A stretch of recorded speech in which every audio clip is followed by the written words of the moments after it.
that button right there. We've covered this 100 times. Well, greetings, people of the internet. Unky Joe here.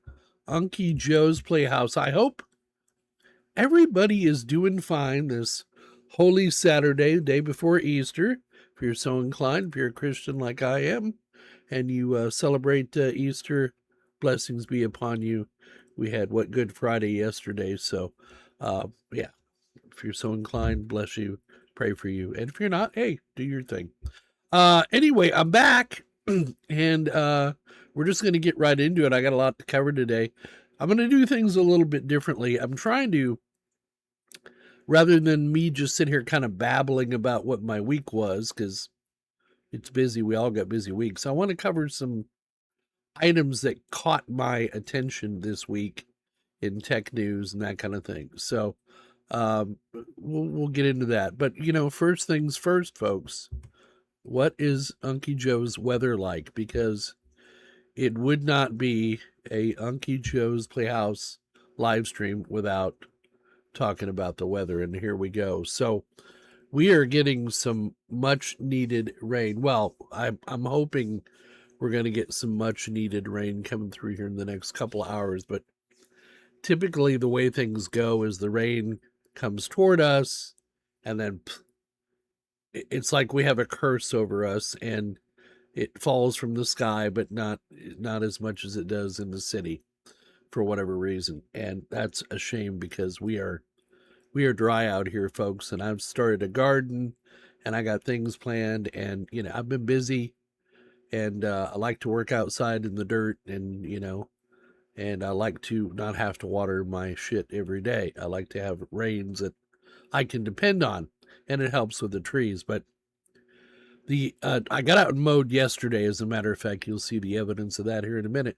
But, that's our weather. This is what it's like in spring in South Texas. And I called it. I said last month we had our last freeze would be last month. And so far I've been right. Unless April proves me wrong, we're not going to have another freeze. And therefore, I'm quite the happy camper. And it looks like it's going to be a beautiful week. Highs in the mid to upper 80s by next Monday. I've got a funeral to go to here on Friday, so that'll be a nice, comfortable temperature. But anyway, it is what it is. All right, so come back to me. We'll close that. Hopefully everybody can hear me and see me okay. If you've got any problems, just holler out in the chat. Let's go say hello to everybody. So Sakura is here. Dirt on Elm Street. William Wilkinson. Grish is here. Who else? Probably a couple others too. Say hi in the chat if you want to be shouted back to. What is the next thing on my agenda? I don't know. The next thing is the pool.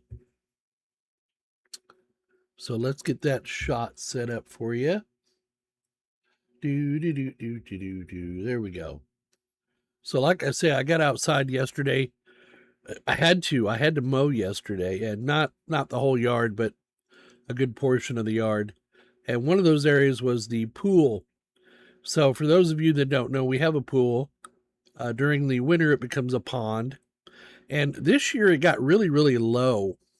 I let the water level get really low. I shouldn't have let it get that low. And the water level it's at right now is the water level you should have during the winter, because the sides could become, weakened or something. I don't know, engineering stuff. It's beyond my pay grade.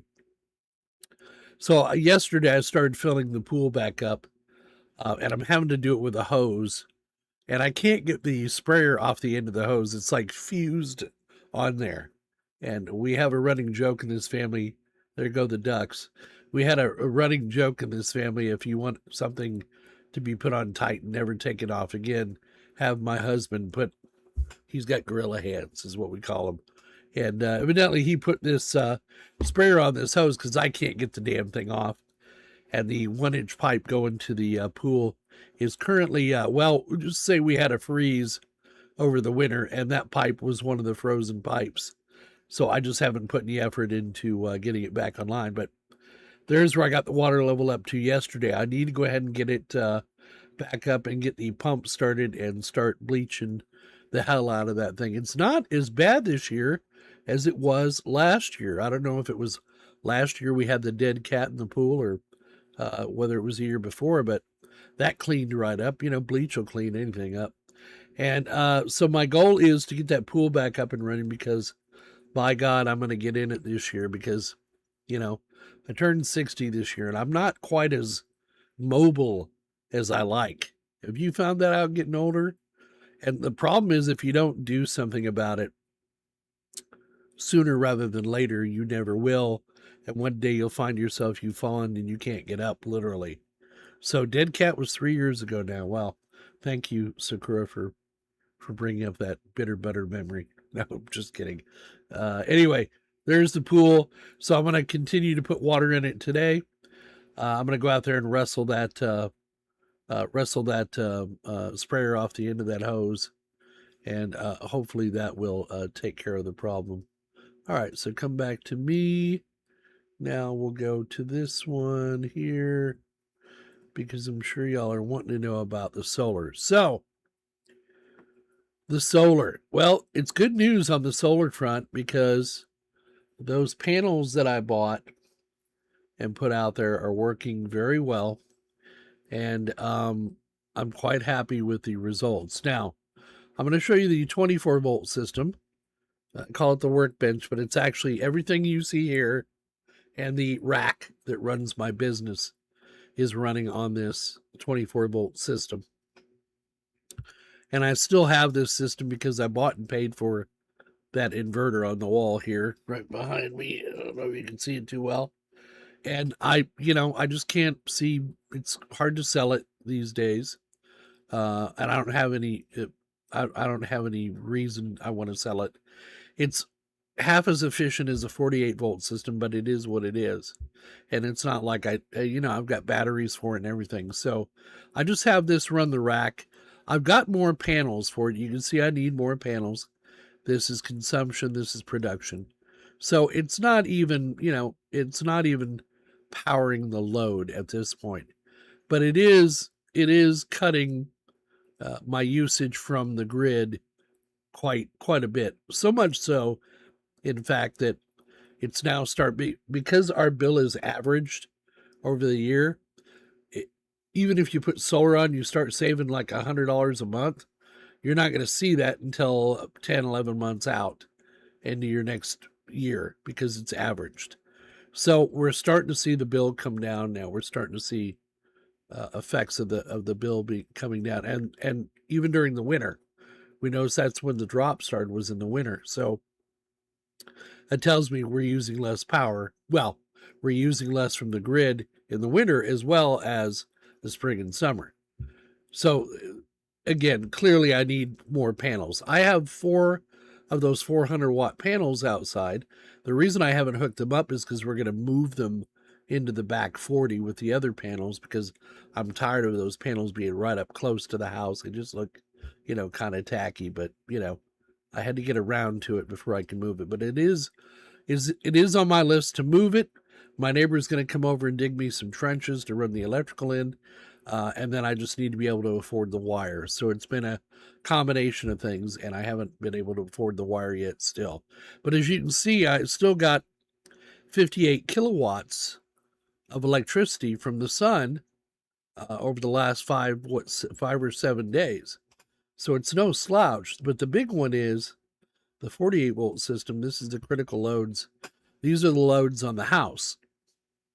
Things like refrigerators, lights, fans, the aquariums, what else?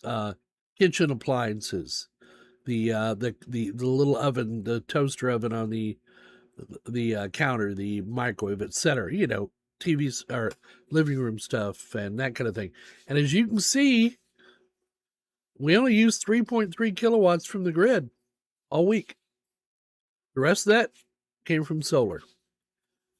Now, that also includes, well, we get a lot of energy from the EG4 system too.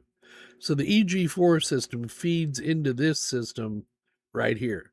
So not only are we getting input from these solar panels, but we're getting, and this is a cloudy day, it's about to rain. You can see we're making darn good electricity for the partly cloudy to cloudy conditions. But this is power coming in from this system here, the EG4.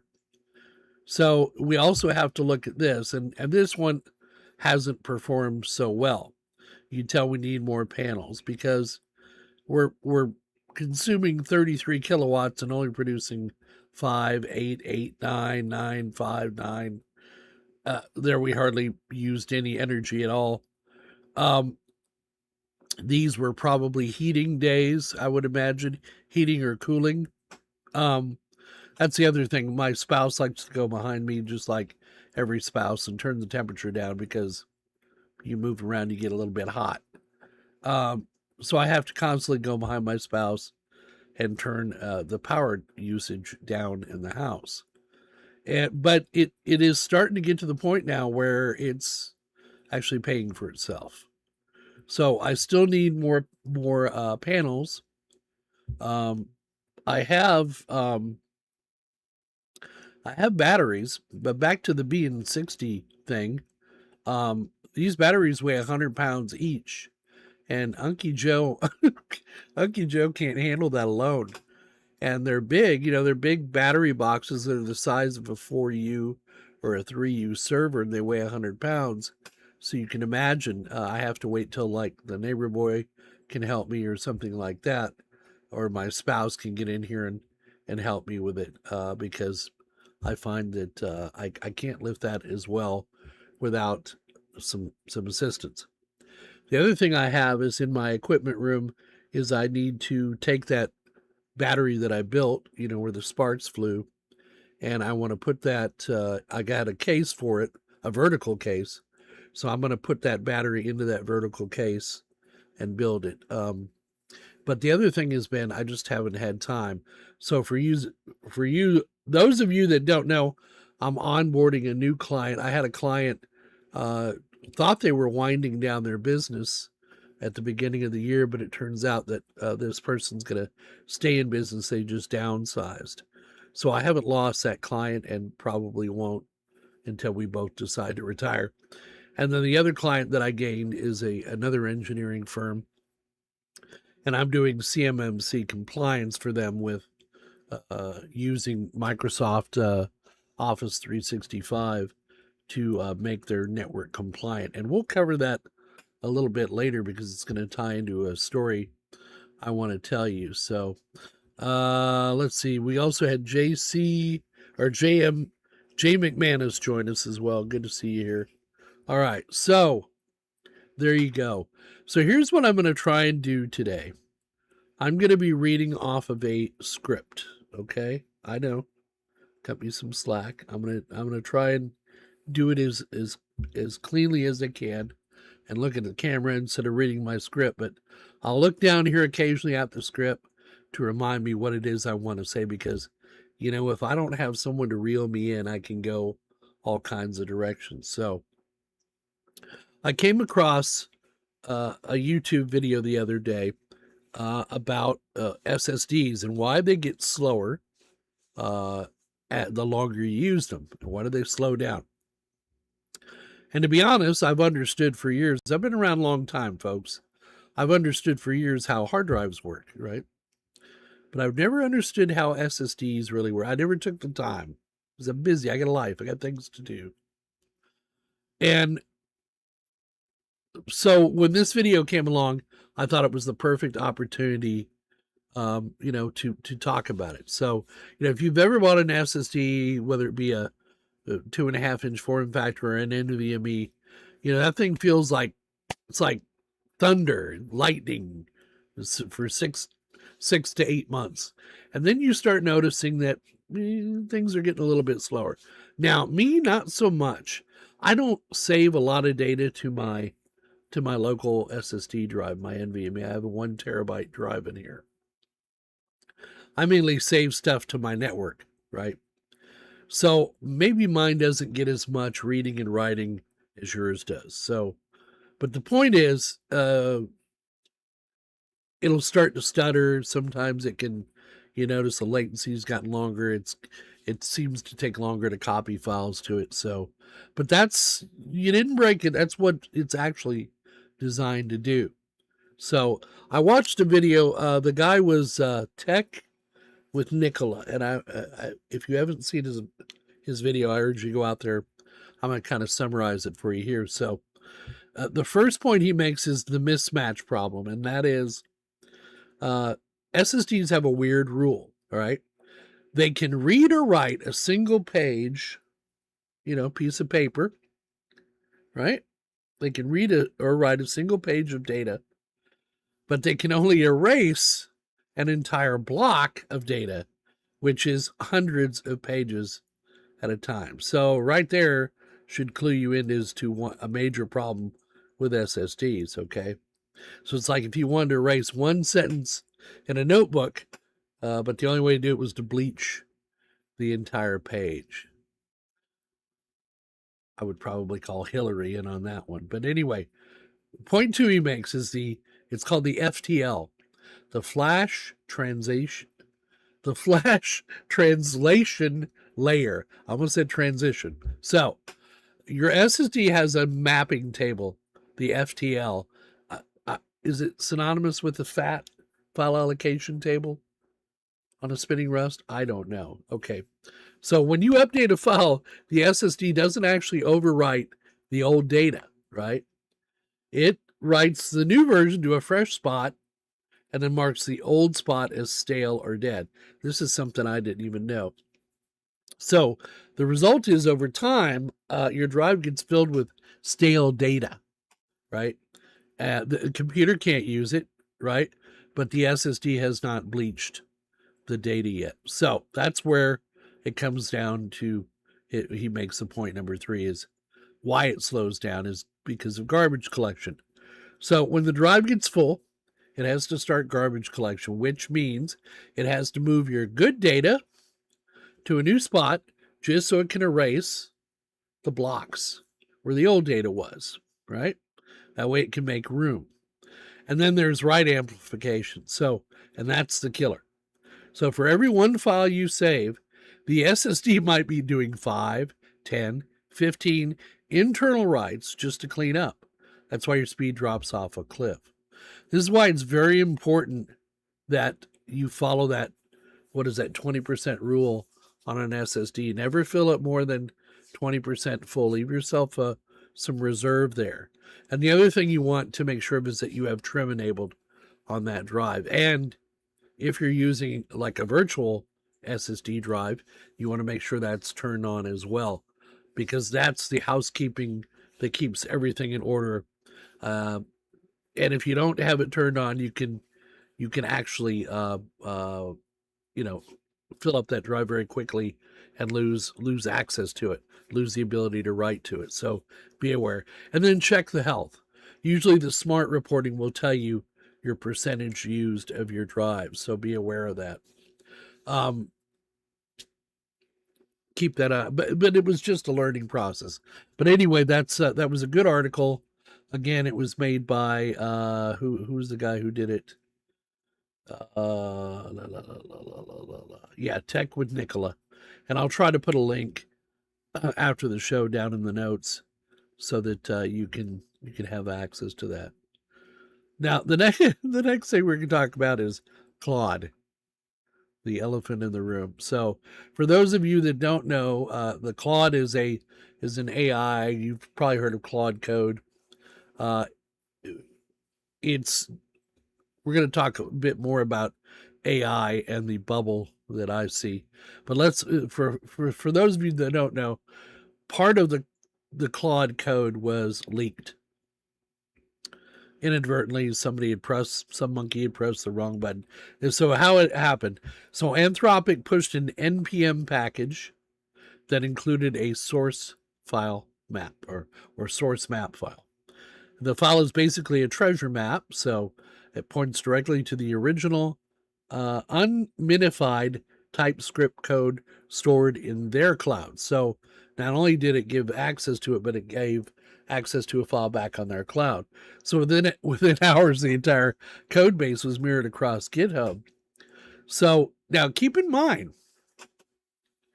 when people went in there to open this thing up, they got a bevy of cease and desist orders from Claude, as you can well expect. But one thing that was discovered is that most of the Claude code is written by AI.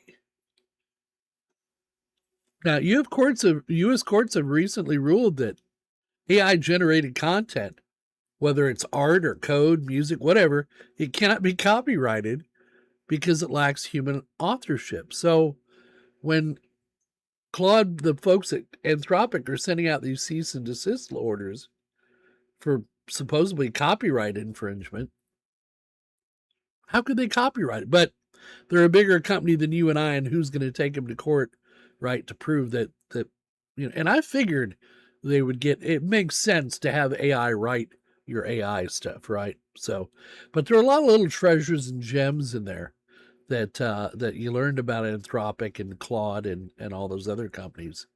Well, all I can speak of is Claude. So if Anthropic uses Claude to write the code for Claude Code, which they basically admitted they do they actually have a legal standing to claim copyright? So if AI wrote it, the law says it might belong to the public domain. So people have already, and it wasn't the full code that was leaked. Make your bed and lay down, please. It wasn't the full code that was leaked. It was just part of the code. So I doubt you're going to see anybody making, a knockoff of Claude Code. You could. I don't know enough about it to tell you yes or no either way. But I find it funny that, there are two sets of rules. So what is actually in the code? There's a hidden system that only activates for Anthropic employees. It tells Claude to act natural and never mention internal code names or unreleased models when contributing to public projects. So they built a system to specifically prevent leaks, right? And the only reason we know about it is because of a leak.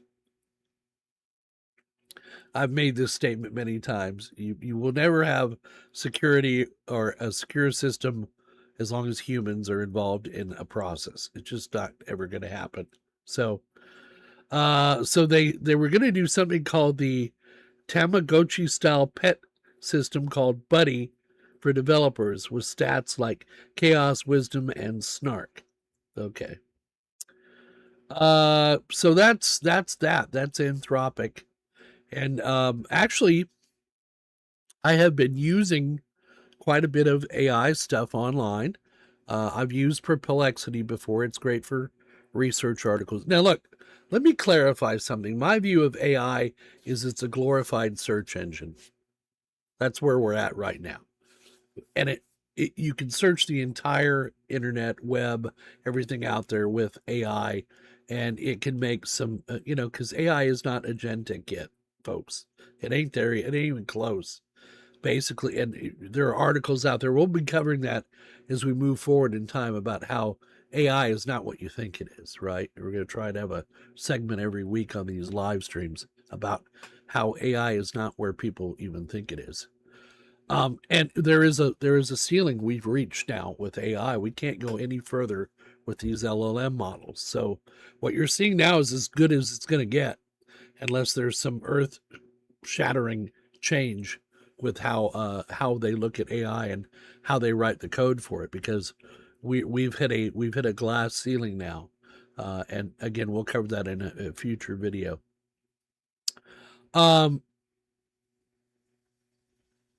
The other thing that I have been seeing on the interwebs is the fact that Windows 11 is dead. Microsoft is over. It's the end. Linux is going to take over the desktop. Mac OS is going to rule. The new MacBook that runs on their little phone chip is going to take over the world. People love to dump on Microsoft. But let me tell you, back when, back in the day, keep in mind, I've been in this business since, since about 85 or 86. I'm an old guy. And if it hadn't been for Microsoft, we wouldn't be where we are now. The biggest change for me with Microsoft was Windows 95. I was working as an IT, director of IT for a computer company in San Antonio. And we, up till then, were running DOS. We were running things like medical software for doctors' offices, all of it running on batch files and, menu systems. And we used a piece of software to network everything called Lantastic. And, we were happy as clams that it worked. And then Windows 95 came along, and I loaded it on a modern PC and played around with it. And after one day of spending time with it, my boss came to me and said, "Well, what do you think of Windows 95? What will it do for us?" And I remember turning to him and going, "What won't it do for us?" And that was kind of our little catchphrase, Windows 95. What won't it do for you? So in one fell swoop, we didn't need to write batch style menus anymore.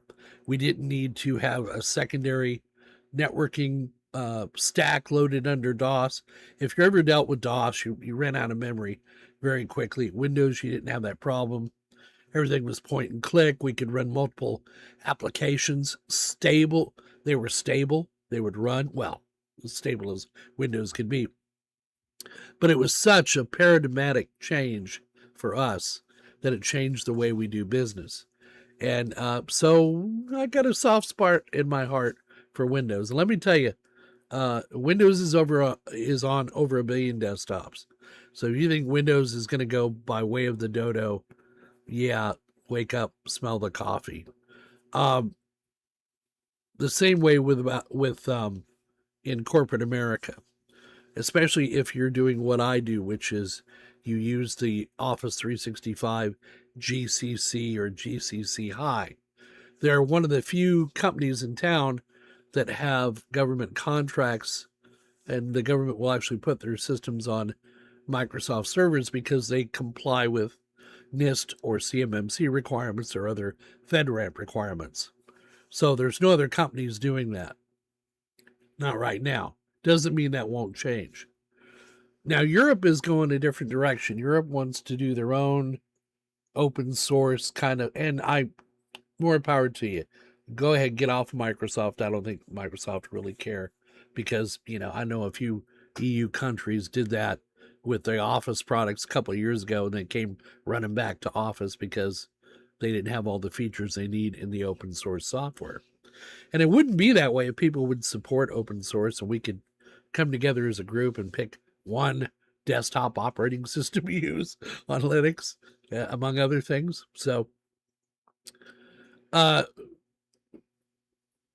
it's a failing narrative, right? Every time I look around, every damn YouTube video over the past few months has been the sky is falling and Windows is dead, and it's just not true.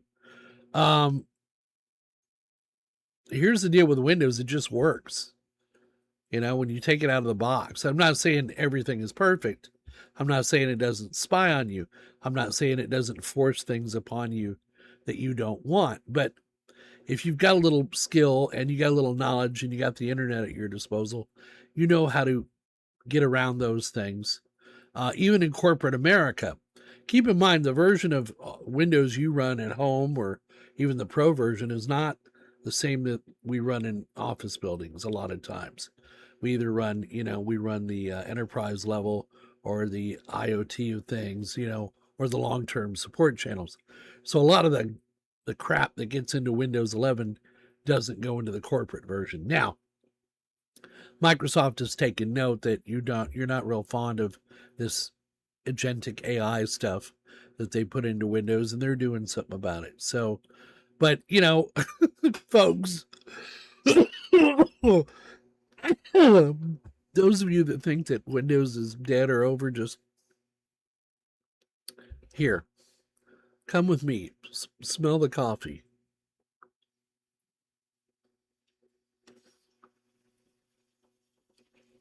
So let's point out why Windows is still king. So say you buy some peripheral, right?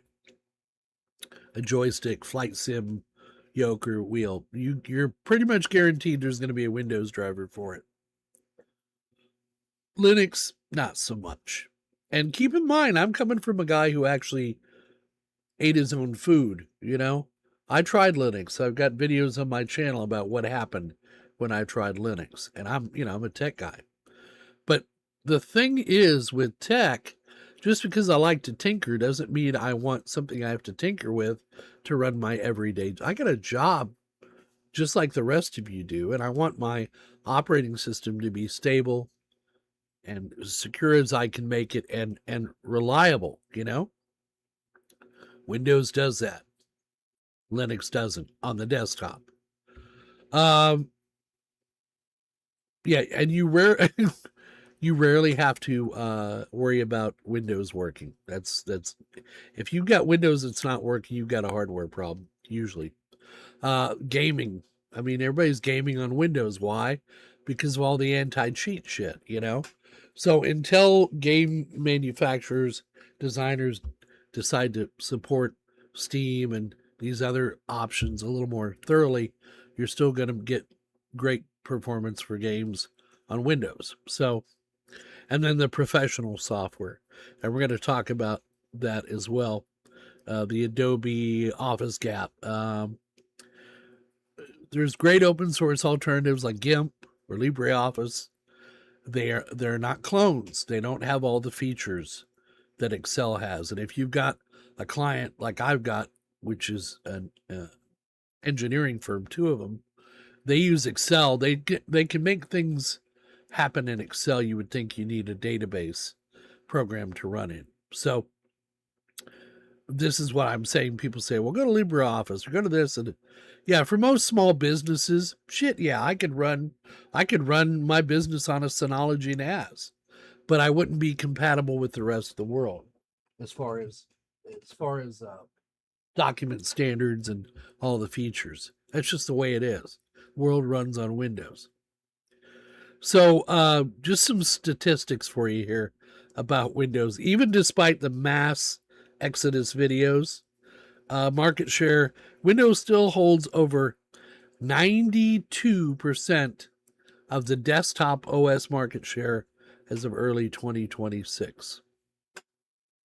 Now, Linux did cross its historic 5% milestone, but that was on Steam. That is still a small fraction compared to the nearly 67% of Steam users currently running Windows 11, right? When Windows 10, they finally end of life, and everybody was like, well, people won't allow it. They won't go to Windows 11. Well, now they're going to Windows 11. So, all of these theories and stuff, Microsoft ain't going anywhere. And I'm sorry that upsets a lot of people, but it just is what it is. And I would rather have people use the right operating system for the right job. If you find Windows fill your needs, great. I still use I use a lot of Linux stuff in my end, but Linux is an investment. Put it that way. You're going to have a learning curve. Still, 30 years later after I started using Linux. The operating system is a tool. So if you need this tool for everyday work, Windows is probably going to be your first choice. Let's see. Yeah, that was pretty much I had. Let's see. What other notes did I have on here? And, Windows is fast. I didn't realize how kind of, especially Windows Server. I got a video. In fact, what I'm going to try and do is produce a video once a week, and it'll be coming out on like a Sunday afternoon after everybody's home from church or wherever, going out to Sunday dinner or whatever. So I'm going to try and have it land on a Sunday afternoon. And I've got some videos coming up on this very subject. Let's see. And then there's the enterprise users, right? So Windows Server Active Directory is still used by the majority of businesses, of larger businesses, or they've moved online to use the Azure system. So they're still producing Windows Server. They're up to 2025, although to be honest, I haven't spent much time with it. So let me see here. I'm just going over my notes. So I've got a note here why the Linux learning curve is a productivity killer. And this is what a lot of us forget. Most people are not like you and I. They don't want to play around with an operating system. They want it to work. Now, I had nothing but issue after issue with video, with Chrome, web browsers, OBS. I had nothing but trouble with it. The video would just kind of spaz out on it. I had to learn that you don't have drive letter mappings in Linux, which I've been used to my whole career. Yeah, the drivers are getting better for Linux. Some versions of Linux are better than others at providing you with those package drivers, or you can go to the source, which is NVIDIA. And then there's the dependency rabbit hole, right? I call it dependency hell. With Windows, you download an executable and bing, bang, boom, you're off to the races. Now, that doesn't mean something like Git or wget or one of those programs don't require other programs to load. But for the most part, when you load a program under Windows, you load it, you move on the way. Linux, even though they moved to snaps and flat packs, a lot of people don't like those, or even app images. If a library version is off, and this happens quite often, I can't tell you the number of times I go down the rabbit hole looking for dependency errors and trying to correct them. It could take a good amount of time, and it shouldn't be that way. There should be one way of installing programs. That's it. Leave the customization on the desktop. That's great. People love to customize their desktop. But when it comes to things like printers, peripherals, drive letter mappings, networking, these should be cast in stone and never change unless they get security updates, right? It's my way of thinking, but that's not the way they do it in Linux, right? Hell, even between different versions of Linux, Debian, Ubuntu, they have different ways of doing things. And it's like they make it this way on purpose, right? But if you want people to adopt something, it's got to be easy to use, not only powerful, but it's got to be easy to use. There are a lot of good operating systems out there. OS2 Warp was a great operating system, but not enough people used it and it died. That's the way it goes. And Windows is pretty much plug and play. I can pretty much rest assured I can take any device, plug it into my Windows box, and it's going to get seen. So, and I love the other argument, which is, well, Linux is free. Not really. What is the cost of free? It's because it's very expensive when you're talking about your time, right? As I've gotten older, an 8-hour day is not as long as it used to be. I feel like it's only a 4-hour day, and I've got it's hard to stay up on all this stuff and to learn a new operating system. Now, don't get me wrong, I've enjoyed the hell out of using Linux and learning how to use it. But let me tell you, I'm 100 times faster on Windows than I'll ever be on Linux. And my problem solving skills with Windows, because of the experience I have with it, are just, it's nothing to be sniffed at, right? And it's a frictionless, kind of a polished workflow, right? Once you get your system set up in Windows, it just pretty much, it goes, right? And there's ways to stop the updates. There's way to remove the fluff. So I don't want to hear it's laden with ads and shit like that. All that stuff can be removed. So, now the next thing I want to talk about is what I'm doing with AI a little bit more. So I have local AI here. I can run Ollama. I can run LM Studio. I can run that on my Dell 730. which has my two Tesla P40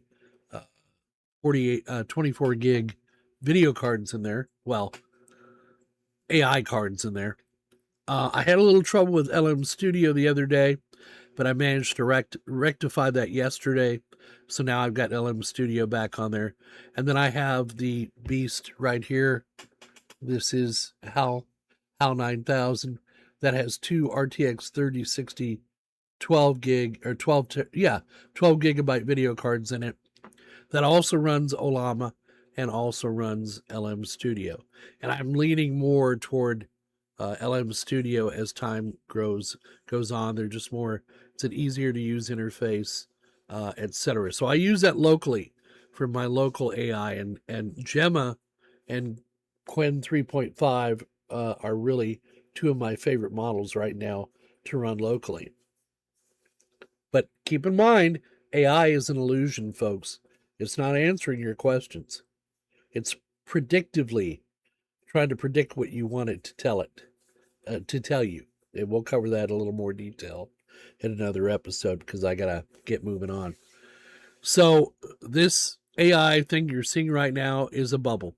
I'm using Gemini. I tried using here's what I've done.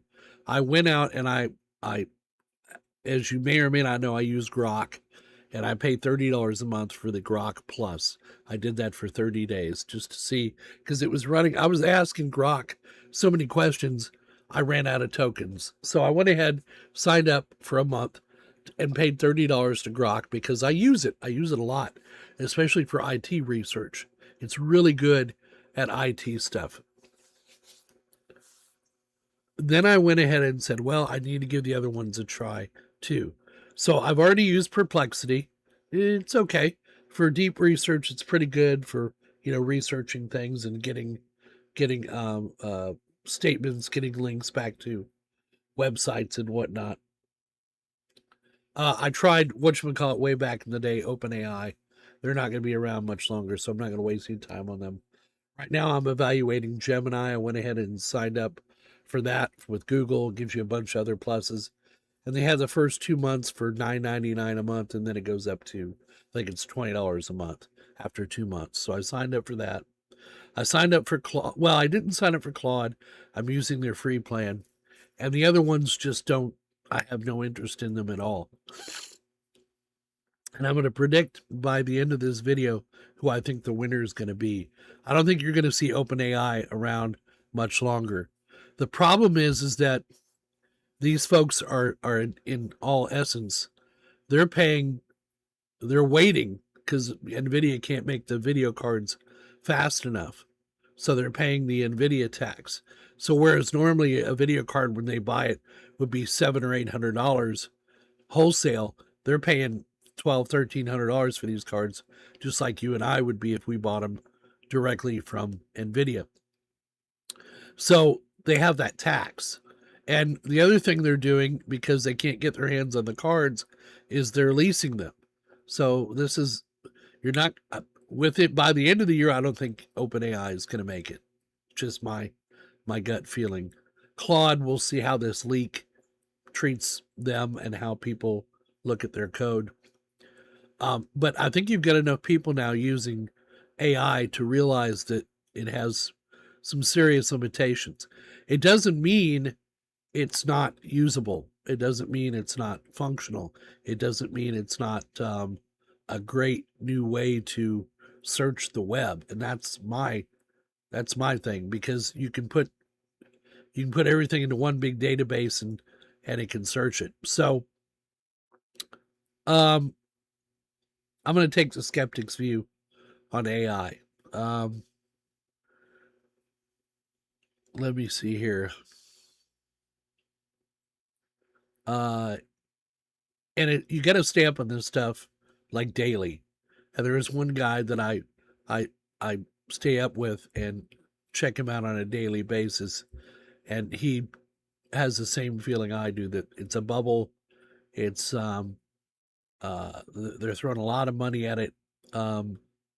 Businesses are curious about it, but when businesses get their hand on AI, they're like, what the hell is this? I mean, it's just, you're promised the sun, moon, especially with things that'll go out and do agentic things for you. So you basically set up an agent to go out and answer your emails and do this and do that and do that. These things hallucinate all the time, or lie. They outright lie. I'm constantly having to. Grok's not so bad, and Gemini's been pretty good too. But you always have to remember to go out and check your what you're being told. I had Claude the other day tell me that LM Studio was at version 0.715.2. It's not. It's at 0.4.9-1 right now, I believe. And I asked it 3 times before it finally admitted that it had, in essence, had made it up, had lied to me. So you can't still depend on AI. You have to. So if you don't have years of experience and you're asking an IT question, it may send you down a rabbit hole you don't even realize you're going down because you lack the experience to know, oh no, that's not what I'm looking for. So a lot of it has to do with your current skill set and how you ask the AI how to do things.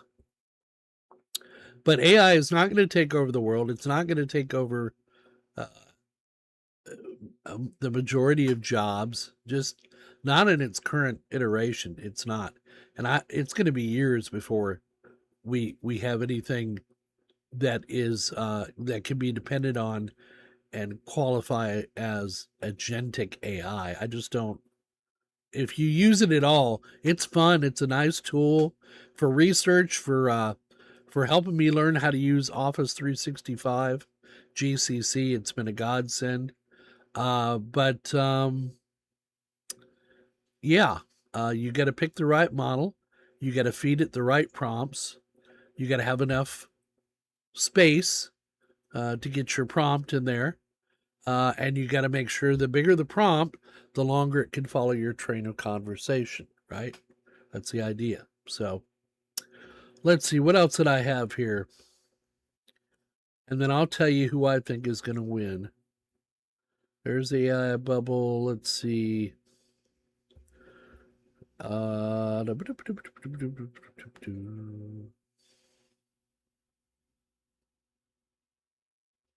Okay. I think that was all I had. Gemini did my little, if you were on, what is that thing we use to talk to other people? Discord. Sorry, it's been a long day already. If you looked in Discord, it created a little icon for me, a little thumbnail for the live stream. Gemini did that. So that was good. And it's all seems to be put into one. Let's see. Again, I'm just checking my notes, so deal with me. We'll get better as time goes along on working off of a script. I'm not much of a script guy. Let's see.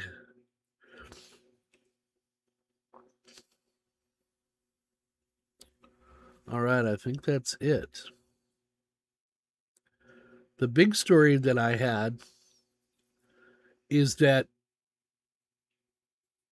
Oracle released a bombshell just yesterday, I think it was, that they're going to start offering a Linux desktop in the cloud that will run all of the Office suite of software for $12 a month.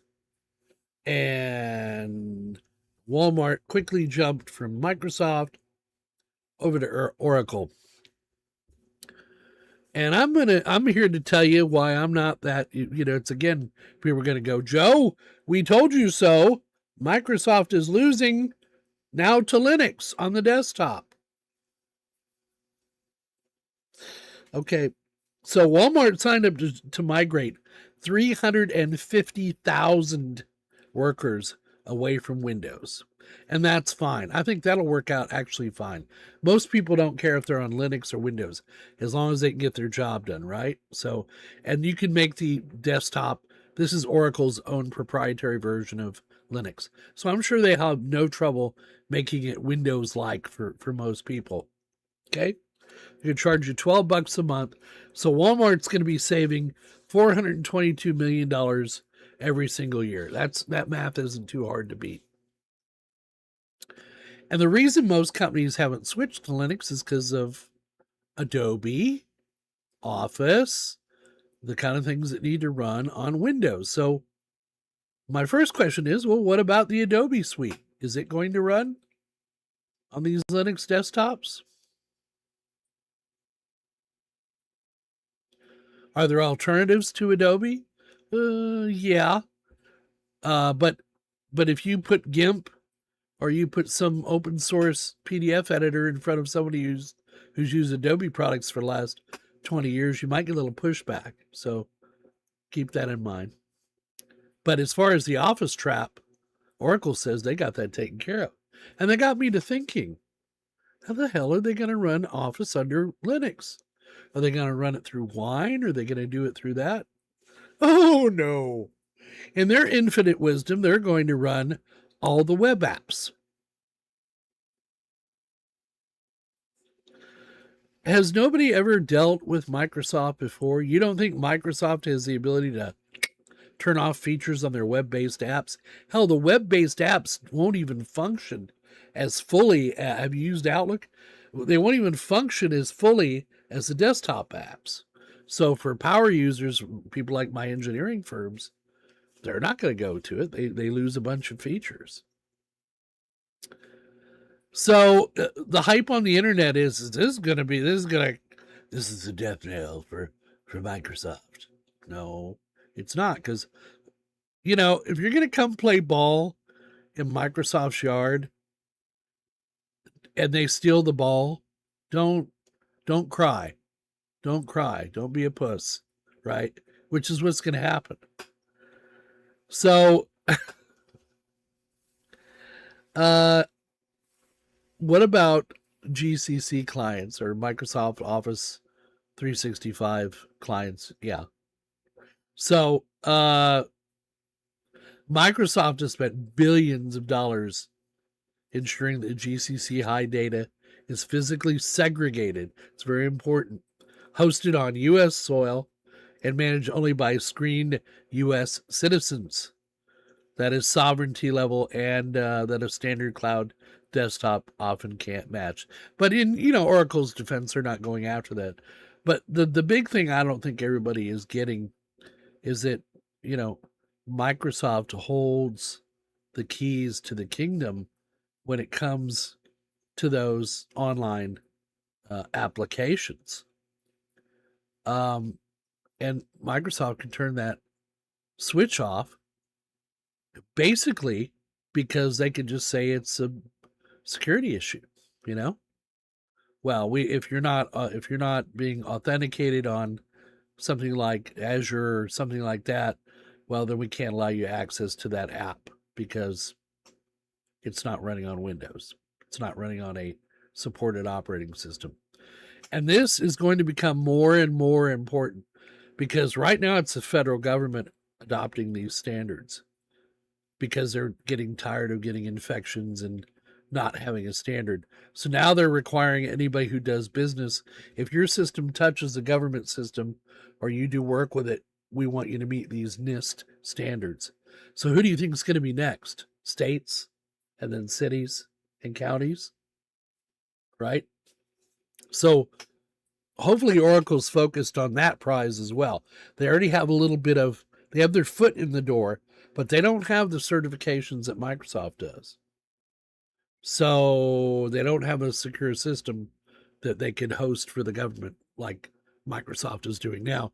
In fact, a lot of Microsoft's new business is coming from the federal government because their systems can be quickly geared up to be secured to these FedRAMP standards.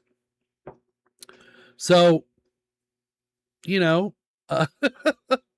I don't see where Oracle is going to have a lot of success with this. Now, it'll probably work fine for Walmart, right? It'll probably work fine for, I don't know, a lot of small businesses out there and a lot of people out there. And this might appeal to this new generation of kids coming up where they're used to paying a subscription for everything. But for tinkerers like you and I, or everyday users, we're going to keep Windows, we're going to keep Linux, we're going to keep running whatever we are running. I don't want to go to a monthly paid operating system. Some of my clients have. In fact, I sell them desktop operating systems on a monthly basis. But yeah, as far as them taking over the market just because they got Walmart and a couple other companies are looking, I think they're going to find out what happens when you go to open source products, that they are just kind of lacking some of the features that you would get on the standard Windows based program. But hey, kudos to Oracle for having the balls to try something like that and go up against Microsoft. I wish you well. So the winner for right now, for me, for online AI, Gemini, hands down. Why? Well, OpenAI has reached their peak. They're not going to be around much longer. Mark my words. If I'm wrong at the end of the year, you can make me eat my own words. I'll put them on a piece of paper and chew them up or something. But here's the one thing people forget about Google. They have had the last 20 to 25 years of doing nothing but watching your browsing habits, filming your home, filming traffic, filming people doing things. So when you click on a link, say for example, plus they own YouTube. So when you click on a link, right, say you want to ask, how do I fix a kitchen sink? You click on a link and you go to Google and you type it in and they give you 4 or 5 answers. You click on the second link, you click on it, you're there for 30 seconds, you click off it, you go to the next one. What does that tell Google? You didn't like that video, right? They know that. So it's real easy. This is the kind of thing that the current series of LLM models are really suited well for, right? So they have access to all this data, right? Terabytes worth of data, petabytes probably worth of data that Google has accumulated over the last 20 to 25 years. And not only can they use it to sell you ads, but they can use it to help with their agentic AI. And you really have a vast database of data to connect to. And their terms are nobody's going to beat them at this. They've got their own TPUs. They don't depend on NVIDIA. They built they own the infrastructure. Meanwhile, OpenAI is beholden to NVIDIA. I don't know about Claude, if they are or not. I believe Claude uses Google's servers and their TPUs as well, I believe, but don't quote me on that. I haven't delved deeply enough. But who do you think the winner is going to be?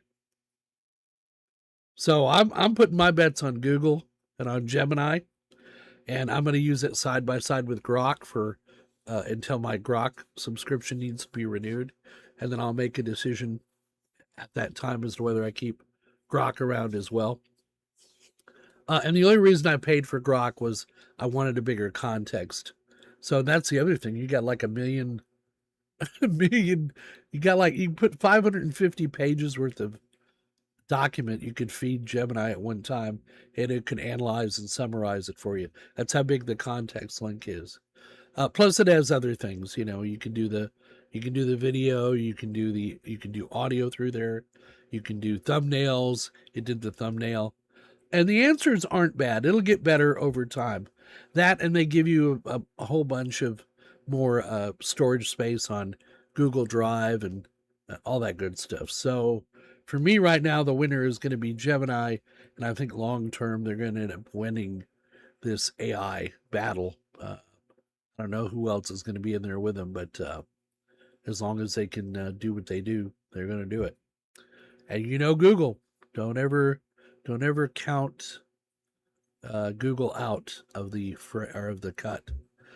All right. Well, I have managed to accomplish what I set out to do today, which was to get the live stream going and cover some news items and keep in mind, cut me some slack. This is my first time being a newscaster. Check out tomorrow. I'll put a notification up on UncieJoe'sPlayhouse.com and .net, and you'll get a notification that there's been a new video released. I'm not going to tell you what it's about, but it's about Windows, so I won't tell you. So go out and say goodbye to everybody. I just want to make sure nobody's asked me in the chat any questions. William Wilkinson bought a new Jeep Wrangler 4x4. Cool. Congratulations. Dead cat was 3 years ago. Lockbox on thermostats. No, I'll just take the batteries out of them. Cool. That's good to know. Grish Labs writes that Steve Gibson's tool can rewrite all the blocks of your SSD and restore the performance. Let's see. Trim is enabled, and it was FS tab on the servers. C&Ds. Okay. Sorry, I got my hands on. Okay.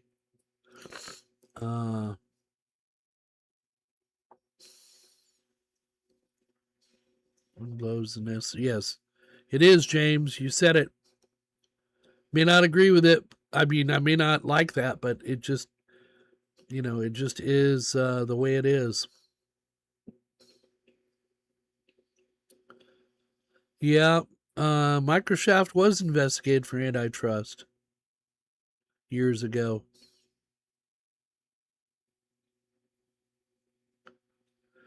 We're using Gemini since it was known as Bard, been enjoying it since. Yeah, I agree, Nerd on Elm Street. I got my hands on it the other day. I was very impressed with it. When it comes to AI, trust but verify, definitely.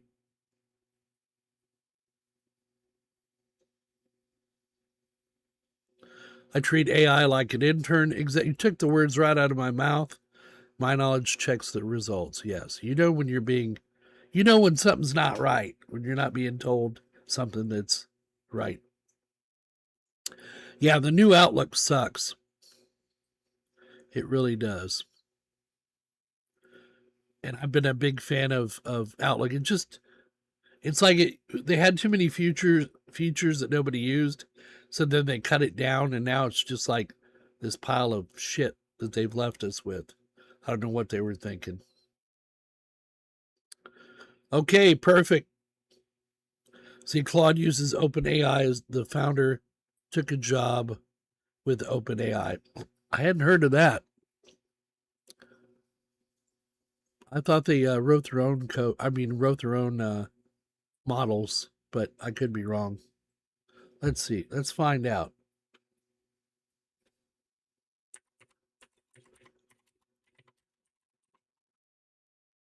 Let's see. Who owns Claude?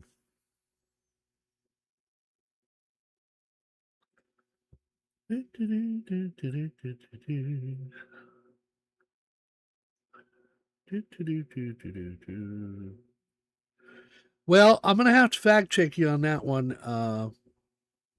I don't think that is the case. In fact, the video I saw the other day says they are using Google's TPUs.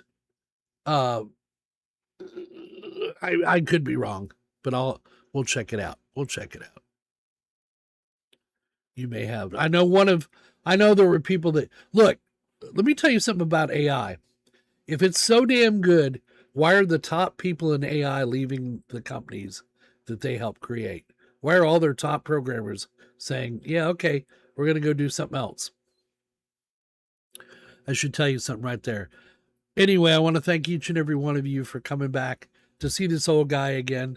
If you go to UncieJoe'sPlayhouse.com, UncieJoe'sPlayhouse.net, all of our social media links are there, or Discord. I'm not going to do the after party, folks. Not today. I got too much I got going on. But you're welcome to go there and hang out with one another. And if I have a minute, I might pop my head in there. But it's back up and running. If you can't use it, let me know. Be a good test for it. Thanks for coming to see me again. UncieJoe'sPlayhouse.com.net. We have our forums up, forums.unclejoesplayhouse.com. If you want to go there and check it out. There's not much up there, but they're there. Discord is not going anywhere. We've decided to stay on Discord for the time being. If you don't like that, go to the forums. What can I tell you?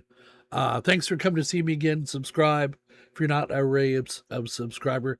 A special shout out to Medicurb. He donated a couple of drives. They'll be coming up in a new video coming out. And be on the lookout tomorrow for a new video. Have a great weekend, everybody, and a lovely and safe and blessed Easter. I've been watching old Unky Joe. From Texas heat to where the cacti grow. Fixing server, solar power in the land. Hoping that his plans all stand. Making life a touch more bright underneath those southern lights.